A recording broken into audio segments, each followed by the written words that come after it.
Robert De Niro went on a panel at the Cannes Film Festival and talked about doing the right thing. I don't really know what he was trying to say. I don't know if Robert De Niro knows what he was trying to say, but this was just another example of a celebrity virtue signaling instead of focusing on what they claim to care about, which is storytelling. And before we even play the clip of him saying this quote, I feel like I should do my own rendition. Go for it. People have to stand up for what's right because inherently we know what is right, and certain people are doing what's wrong. People really know what you have to do the right thing. And people who are not doing the right thing know they're not, and it has to bother them in some way. The point is that people have to have the right to make decisions collectively, together. And there are many people who don't believe in that. They don't want to give it up or even do the right thing. But I don't understand that, because it would give them even more power if they did the right thing. So he went full Kamala Harris. I don't know if this is Kamala Harris or more like a Biden speech. What would you say? He's certainly Biden age at this point. So we'll have to listen to it. It depends on how... It was a master class in word salad, basically. Here we go. Oh, it's more Biden. Because he's going, Yeah, the groaning. Have to stand up for what is right, because inherently people know what's right. And we know certain people are doing what's wrong. That kind of destroys the idea of like relativism, because they love to talk about cultural relativism. Yeah. But let's continue. It's like something below the surface of water. Get this man into a retirement home immediately. This is elder abuse. Did you say something about the surface of water? Yeah, I don't know. Let's continue. You open it up and it'll flow to the top. And that's, the top is justice and clarity to me. Where people really know what you have to do the right thing.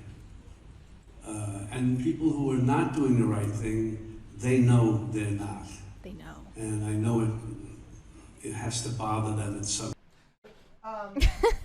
What he said there is actually important, because they can't conceive a world where somebody has a different opinion than them. They can only conceive of a world where the only right opinion is theirs and every other opinion is the wrong one that is being held for malicious reasons. So they don't believe in a world where they have their opinion and you have yours. They live in a world where they have the truth and goodness and you are evil if you don't agree with it. Right. Like, I think right-wing people are more likely to believe that their ideological opponents have good intentions, and a lot of them do. I will say, I think a lot of committed leftists or just default liberals have good intentions and just a different idea of how to reach the same outcome we all want. A lot of them are malicious, but not all, not even a majority. I do like it when, in the chat, Rick C says, I don't know if I can separate the art from the artist, Brett. I'm going to watch Heat this weekend. I can still separate art from the I want to artist. hear the rest of this, to be honest. It's so meandering. I'm enthralled. And that's what happened in Georgia. Hanging on every word. In many countries.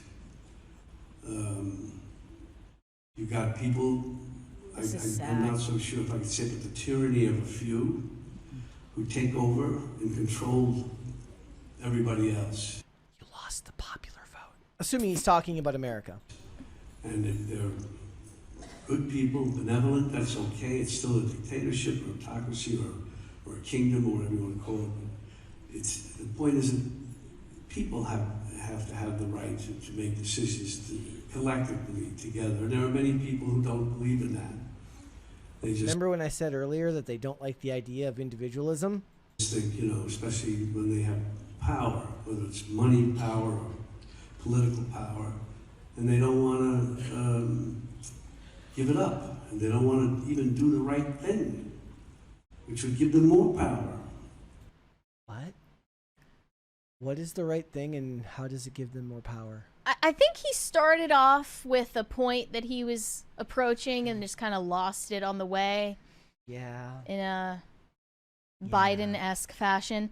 One reply said, "Hey, remember that time you were out to dinner with your good friend Harvey Weinstein and Harvey got annoyed and flicked a cigarette in his young assistant's face? I don't recall you standing up for what's right in that instance. Total phony." Yeah. I don't even know what he's trying to communicate here.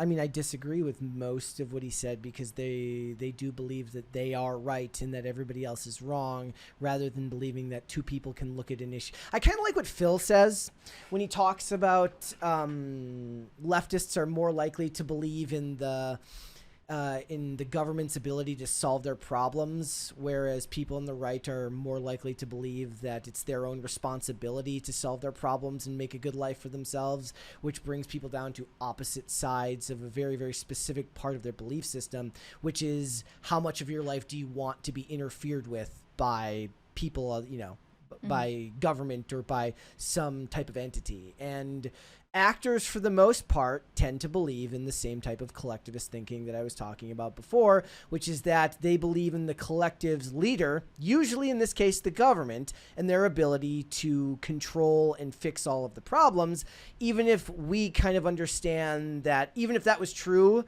there's actually power in understanding that nobody's coming to save you or anyone else, and that the only person that can be responsible for that is yourself.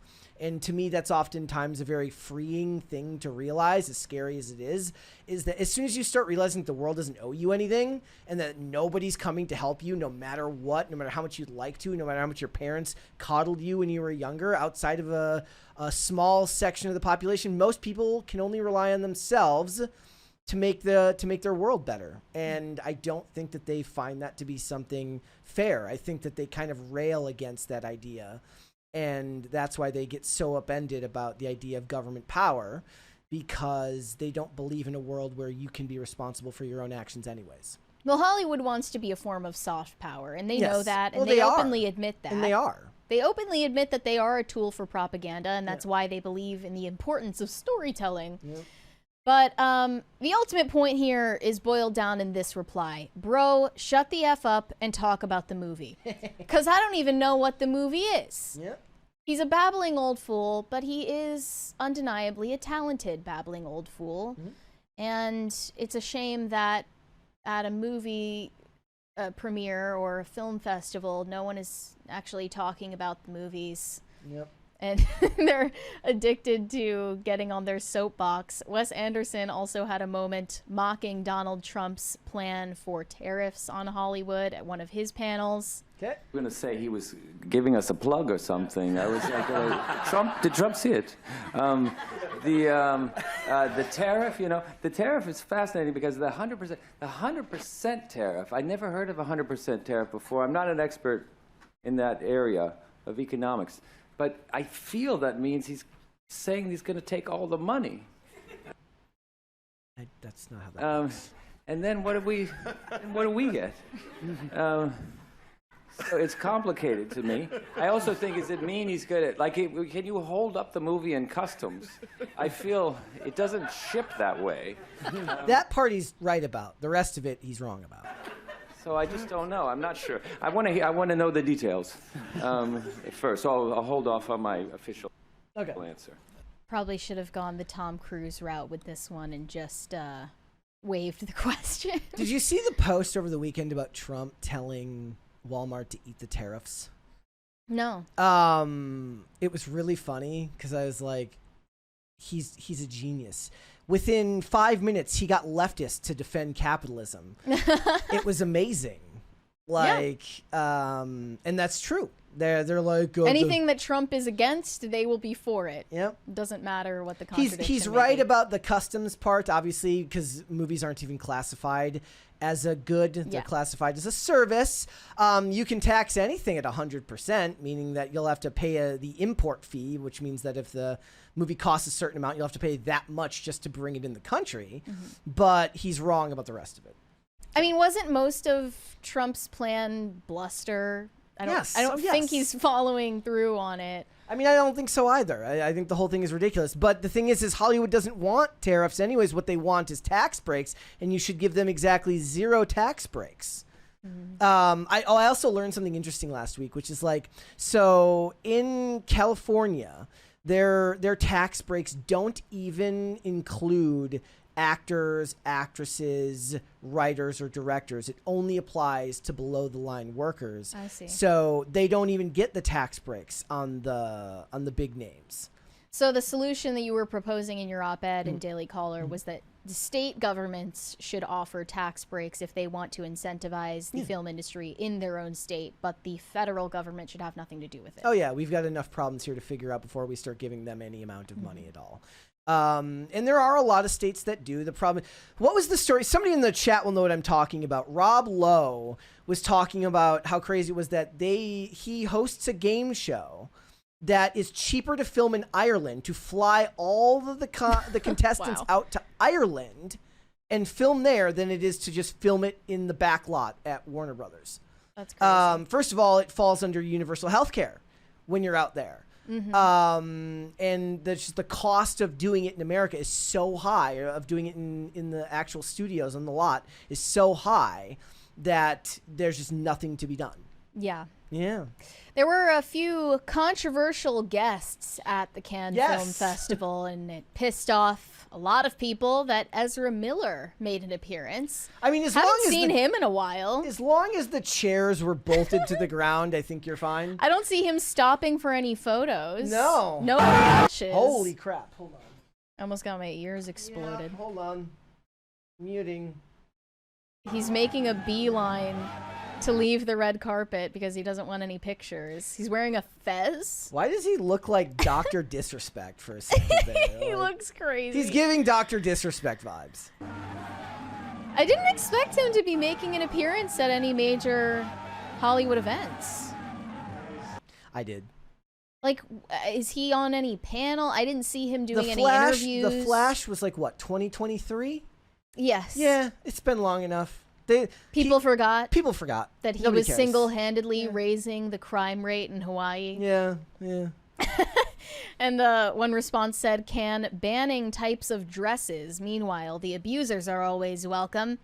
As if the ban on red carpet nudity has anything to do with who's invited to the event. Yeah. Like, sorry, ladies, you had to wear clothes to a professional event. I know it's hard for you. The pasties industry is just, the nipple pasty industry is just going to go under out there. Yeah. And then Shia LaBeouf also went on the Cannes red carpet.